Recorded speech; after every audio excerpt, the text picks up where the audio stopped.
guys, it's Kelly. Welcome back to my channel. Today is Vlogtober day 19. And I'm going to be doing the spooky book tag. I'm standing up. Y'all are on a step ladder and 2 owl crate boxes and a shoe box. And then my tripod. So, if y'all are a little... If I keep adjusting y'all, I'm trying to get this situated. So, let me stand right here. I'm standing in front of my bookshelf. Let me try something. Is that better? Then y'all can see my bookshelves. I don't know. Sit down, Sam. Sam's in her room. Y'all are standing in her room. So we're going to get to the questions. I wrote them down.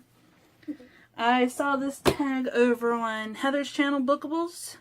I will link that video down below along with the creator video that I haven't watched yet. So I might watch that before I post this to see if we have any of the same answers. But anyway, let's just get into question number 1, which is Corn Maze. What book confused you at the very beginning? And the book that I'm thinking of, Long Black Veil by Jennifer Finney Boylan. This book just confused me all the way around. I'm going to read it back to you. On a summer night in 1980, tragedy strikes 6 friends. 35 years later, the consequences of that night threaten to pull them back in. In any life that contains a before and an after, how is it possible to live one life, not two? So 6 friends go to I think it's Eastern State Penitentiary in Pennsylvania. And the reason that drew me to this book is because I love Ghost Adventures. Ghost Adventures, they did an investigation at Eastern State Penitentiary. And I knew some of the places. I knew the layout that they were talking about in this book. So, that's the only thing that I got. And then, yeah, I didn't really like this book, but it is diverse. It has a transgender character. That's not a spoiler. It's got that rep in it. So, this confused me at the beginning and throughout the middle. Okay, question number 2, Haunted House.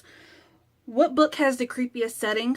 I could go with Long Black Veil again for an abandoned prison, but it's not exactly a horror book, but I chose Flame of Resistance. Takes place in Nazi-occupied France. That's not creepy, but it's scary as fuck. I would not want to be in a Nazi-occupied place. Or, hold on. Speaking of Nazi-occupied France, I would not want to live in the alternate history of the Man in the High Castle. Eastern Coast, where I live, I would be under Nazi rule. So, either Nazi-occupied or the Greater Nazi Reich, I think that's what it's called, or on the West Coast, the Japanese Pacific States. Okay, number 3, Ghost Boyfriend. Who is your eternal book boyfriend? I'll be right back. My eternal book boyfriend, Peter. Always and forever. Kelly Lynn. Haha. I'm getting Always and Forever larging soon. Yes. Can't wait to read the 3rd book. Even though that's not that question. But yeah, my eternal book boyfriend is Peter. I will fight Katniss any day. Come at me, girl. Okay. Number 4. Caramel Apple Suckers. Best Halloween book ever. Harry Potter. Up there.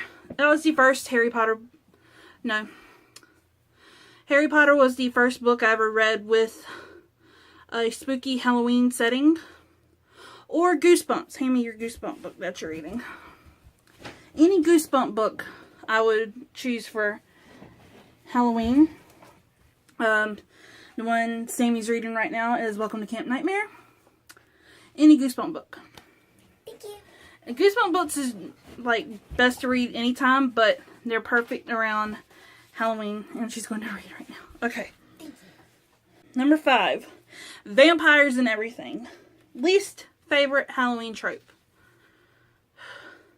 I would have to say vampires, but the Twilight series people hate. I'm in the middle. I think it's not a great series, but when I read it, it got me my group of friends in high school, and I absolutely love them. I still talk to them to this day, and if I hadn't have picked up Twilight, I would not have met these people, because I had nothing in common with them until we read the books together. Number 6. Pumpkin and everything. Favorite Halloween trope. I would have to say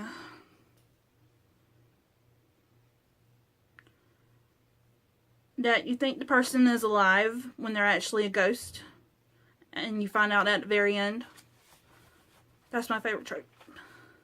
A confused person who actually turns out to be a ghost. Is that a trope? I don't know tropes. I don't stick with tropes. Number 7. Ouija board. I'm terrified of Ouija boards. A book that messes with things that you don't want to be involved in. I would say 50 Shades of Grey, because I'm not into that kind of stuff. I don't, no, I'm not getting into that. Just say 50 Shades of Grey. Okay. Number 8. Full moon. What character do you turn into on a full moon? Full moons are when I don't know. I can't answer this one. Because I never really paid attention to my moods on full moon. I don't know. So, I'm going to have to skip this one. And if I think of something, I'll put it down at the bottom of the screen. Number 9. All Hallows Eve. Other world and our world have meshed. What book would you love to be swept into?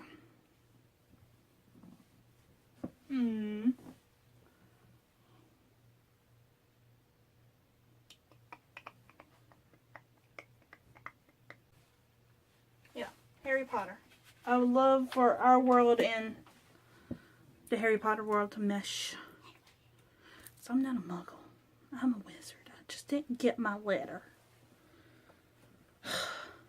Fucking Voldemort. Number 10. Voodoo Doll. What author would you love to take control of and make them write anything you want? Okay, I got 2. First one, Suzanne Collins. Write more Hunger Games.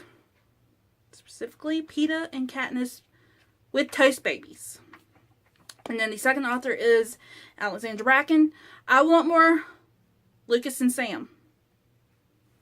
I want more. You teased me in The Darkest Legacy with mentioning their names and their house. Spoiler alert. I want more. Didn't they supposed to go look for Ruby? Right about their time doing that. Or them thinking about a family? I don't know. Do that. Number 11. Black Cat. What red flags do you look for when first starting a book? I love black cats. I've had 2. Midnight and Widow. And I don't think they're superstitious. I don't think they're bad luck. Even though those 2 did. Midnight went crazy and Widow ran away, or she got taken. But yeah. Okay. What red flags?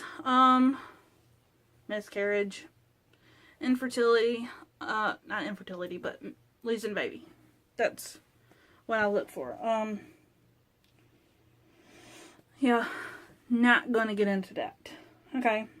And number 12, last question, Witch's Brew. A book with lots of different components thrown in, and result was magical. Hunger Games. Hunger Games. Stephen King. He's got a lot.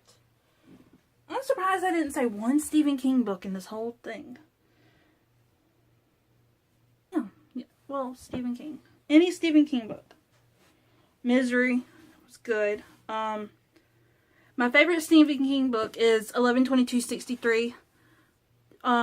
When the dude goes back in time to try to save JFK from being assassinated. Such a good book and such a good TV series. Hulu. I want them to make a season 2, but you can't really make a season 2 without them going off script and just doing something completely different. But yeah, if they did a season 2 of 11/22/63, I would freaking love it. Under the Dome. This big hunk of book. It had a lot of components in it, and it was good. The show, I watched the first 5 minutes of it and turned it off because it was just already going off way from the book.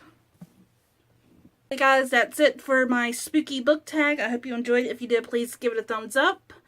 Answer some of these questions down below. I will leave the questions in the description in case you want to do this tag. And yeah, what books would you choose for some of these questions? Let me know. And I will see you in Vlogtober day 20.